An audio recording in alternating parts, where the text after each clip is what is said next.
not using that music. You gotta, set the ambiance. The wintry day of January 17th, 1994 was a significant day in history. Not only was it the birthday of former First Lady Michelle Obama, America's sweetheart Betty White, and America's other sweetheart Maury Povich, it was also the birthday of a legend, Anchorman Tobin. Guys, that's not him. There he is.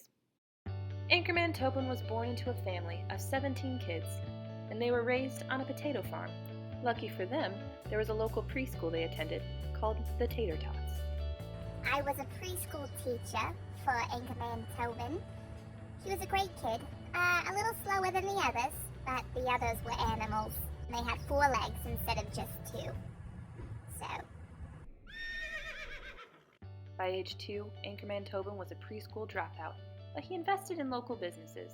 He only ate cupcakes from local farms, only shopped at the thrift store, and he even tried out for the local musical, Carol Baskin's Kittens. But ultimately, at the ripe old age of 5, Anchorman Tobin joined the Navy.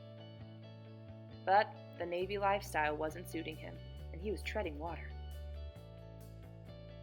Yeah, he used to come into my barbershop all the time. You know, just trimming up the mustache, the usual. But this one time, he came in with half of it shaved off. His mom was furious. His mother was so furious that she pulled him out of the Navy and grounded him into the front room of their farmhouse. Anchorman Tobin spent most of his days gazing dramatically out the window like a boy in a soap opera. But fortunately, he also developed a fascination for the weather, and he called up his neighbors to tell them the daily forecast. He got most of his information from a local radio station, whose host only told dad jokes. This would affect his entire life. Oh yes, Anchorman Tobin. He would always call me when the sun was out. Sweet, sweet boy. However, he did throw in some unnecessary weather puns. Weird kid. Yeah. Great kid. Yep, he always used to throw the paper right at my door. That Timmy was something. Timmy Jenkins? Isn't that who we're talking about? His mom finally said he wasn't grounded anymore, and he spent most of his days on the Lockwood campus.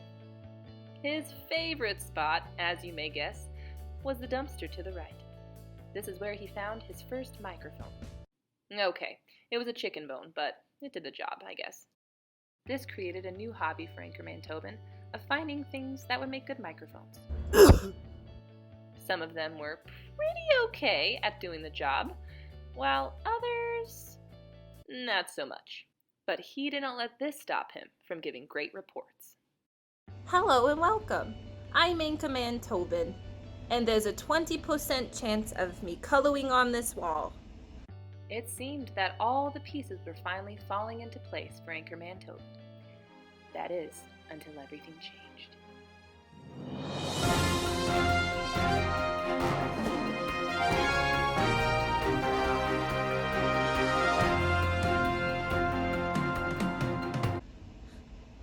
This just in.